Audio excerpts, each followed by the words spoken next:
राष्ट्रपति ट्रंप के अपने दावे हैं जिसको लेकर अब अंतर्राष्ट्रीय बहस छिड़ी हुई है। लेकिन इन सब के बीच ईरान ने जिस मजबूती से इजराइल और अमेरिका का सामना किया, उसके बाद अब खामनेई को लेकर बहुत सारे सवाल कायम है। उन्होंने पुरजोर तरीके से अमेरिका की जिस तरह मुखालफत की, उसको लेकर अब अंतर्राष्ट्रीय बहस एक अलग दिशा में जा रही है। और इसके लिए आपको विस्तार से जानकारी देते हुए थोड़ा पीछे लेकर चलते हैं।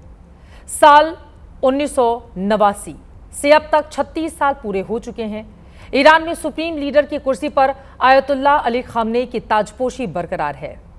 इस दौर में दुनिया अमेरिका के 7 राष्ट्रपति देख चुकी है, जिनमें से 4 ने 4 साल के 2 कार्यकाल पूरे किए।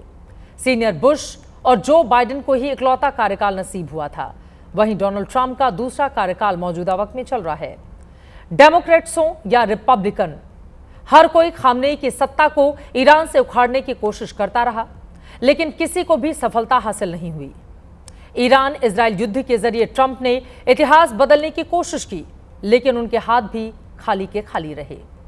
ईरान में खामनेई की इस पकड़ के बाद मुस्लिम वर्ल्ड में खलीफा पर बहस नए सिरे से होने लगी है, जिसमें खामनेई सबसे आगे खड़े नजर आ रहे हैं। मुस्लिम वर्ल्ड में खलीफा होने के मायने क्या हैं? दुनिया की 2 अरब मुस्लिम आबादी को यह शब्द किस तरह से प्रभावित करता है, और कैसे इसी खलीफा से जुड़ी है मुस्लिमों के शिया और सुन्नी में बंटने की पूरी कहानी। करेंगे सब कुछ डिकोड, लेकिन पहले इन 3 तस्वीरों को गौर से देखिए। खुद को मुस्लिमों का खलीफा बताने की रेस में ये 3 मुल्क शामिल हैं। पहला ईरान, जो इस्लामिक राष्ट्र है। अन्य मुस्लिम मुल्कों के मुकाबले जिस तरह पश्चिमी देशों के खिलाफ ईरान खड़ा हुआ, वैसा कोई दूसरा देश नहीं। वहीं दूसरी तस्वीर सऊदी अरब की, जहां से इस्लाम की शुरुआत हुई। यही मुस्लिमों का सबसे पवित्र धार्मिक स्थल मक्का और मदीना है। तीसरा है तुर्की, जहां आखिरी खलीफा की सल्तनत थी और ऑटोमन साम्राज्य की विरासत भी। अपने इन्हीं दावों के सहारे ये तीनों मुल्क खुद को मुस्लिम दुनिया का खलीफा साबित करने में जुटे रहते हैं। खलीफा के इस थ्योरी को डिकोड करने के लिए आपको थोड़ा पीछे लेकर चलते हैं। आपने स्कूल में एनसीईआरटी की इतिहास की किताबें जरूर पढ़ी होंगी। तस्वीरें साल 1919 से 1924 के बीच चले खिलाफत आंदोलन की हैं। प्रथम विश्व युद्ध में ऑटोमन साम्राज्य की हार के बाद मित्र राष्ट्रों ने तुर्की के साथ जो संधि की, उससे भारतीय मुसलमानों में आक्रोश था, खासकर खलीफा के पद को लेकर। भारतीय मुसलमानों का मानना था कि खलीफा उनके धार्मिक नेता थे। हालांकि ब्रिटिश हुकूमत पर इस आंदोलन का कोई ज्यादा असर हुआ नहीं और 1924 में खलीफा पद भी खत्म हो गया और खिलाफत आंदोलन भी। गांधी जी की अपील पर खिलाफत और असहयोग आंदोलन दोनों साथ चले थे। 100 साल पहले खलीफा की जिस कुर्सी के लिए भारत भी आंदोलन का साक्षी बना, आखिर वो खलीफा है क्या? क्यों मुसलमानों के लिए खलीफा एक भावनात्मक मुद्दा है? अब उसे समझाते हैं। अरबी शब्द खलीफा का मतलब उत्तराधिकारी होता है। इस्लाम में खलीफा पैगंबर मोहम्मद के उत्तराधिकारी को कहा जाता है।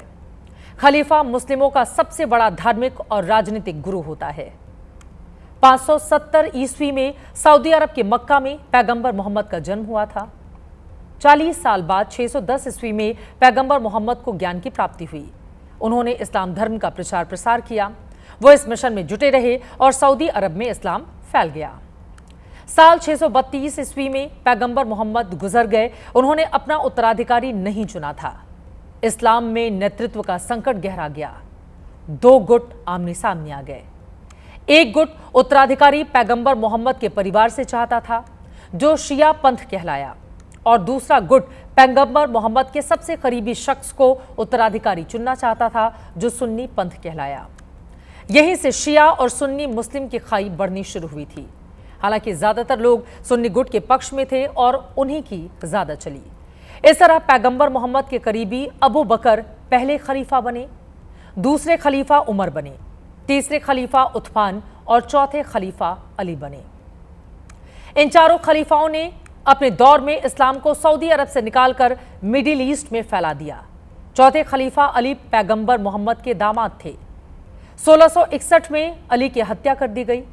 शिया पंथ के मुस्लिम अली को ही अपना पहला खलीफा मानते हैं। वहीं सुन्नी मुस्लिम अबू बकर को अपना पहला खलीफा मानते हैं। अगले 800 साल तक अरब में जहां मुस्लिम शासक सशक्त और मजबूत होते रहे, खलीफा की कुर्सी वहां जाती रही।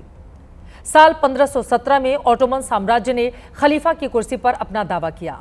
ओटोमन साम्राज्य दुनिया के सबसे बड़े और लंबे दौर वाले साम्राज्य में से एक था, जिसे तुर्क साम्राज्य भी कहते थे। ये साम्राज्य दक्षिण पूर्वी यूरोप से लेकर पश्चिमी एशिया और उत्तरी अफ्रीका तक फैला हुआ था। मशहूर अर्तुगरुल सीरीज इसी ओटोमन साम्राज्य पर आधारित है, जो मुस्लिमों में काफी पॉपुलर है। ये तस्वीरें उसी सीरीज का हिस्सा हैं। इसी सीरीज को मुस्लिमों का गेम ऑफ थ्रोन्स भी कहा जाता है। लेकिन 20वीं सदी आते आते ओटोमन साम्राज्य का सूर्यास्त हो गया। पहले विश्व युद्ध में ओटोमन साम्राज्य की हार ने 1924 में खलीफा की कुर्सी खत्म कर दी। संधि के तहत गैर तुर्की भाषी मुस्लिमों को अलग अलग देशों में बांट दिया गया। ओटोमन साम्राज्य की निशानी के तौर पर रह गया सिर्फ आज का तुर्की।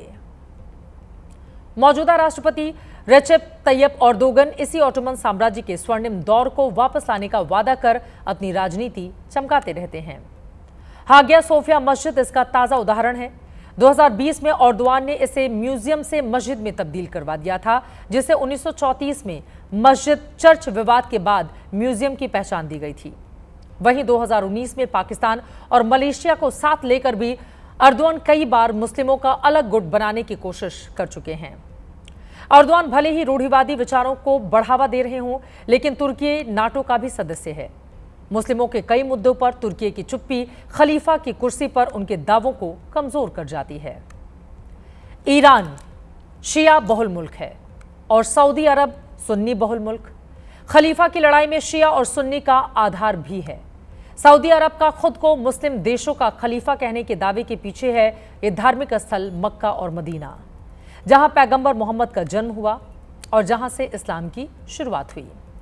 साथ ही खाड़ी देशों में सऊदी अमीर मुल्कों में शामिल है। सुपर पावर अमेरिका से लेकर पश्चिमी देशों से उसके मजबूत रिश्ते हैं, लेकिन यही सऊदी का नेगेटिव पॉइंट भी है।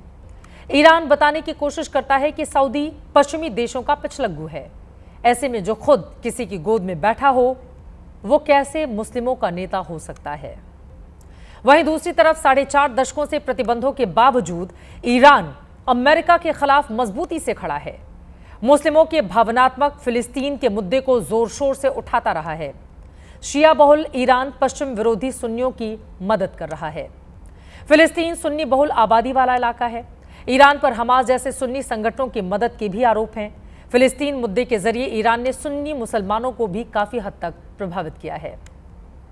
फिलिस्तीन के लिए लड़ते दिखकर और इजराइल का मुकाबला करते हुए ईरान ने मुस्लिम वर्ल्ड की आधी लड़ाई जीत ली है। अमेरिका के सामने जिस तरह खामनेई ने सरेंडर से इनकार किया, उसने भी ईरान को मिडिल ईस्ट में बाकी मुस्लिम देशों के मुकाबले काफी आगे लाकर खड़ा कर दिया है। तो सवाल है कि क्या खामनेई ने खलीफा की कुर्सी की ओर अपने कदम आगे बढ़ा दिए हैं? कई ऐसे सवाल हैं जिसके जवाब के लिए हमें इंतजार करना होगा। वैसे ईरान ने जिस मजबूती से ये लड़ाई लड़ी है, उसके बाद मुस्लिम देशों में उसकी इज्जत और ज्यादा बढ़ चुकी है।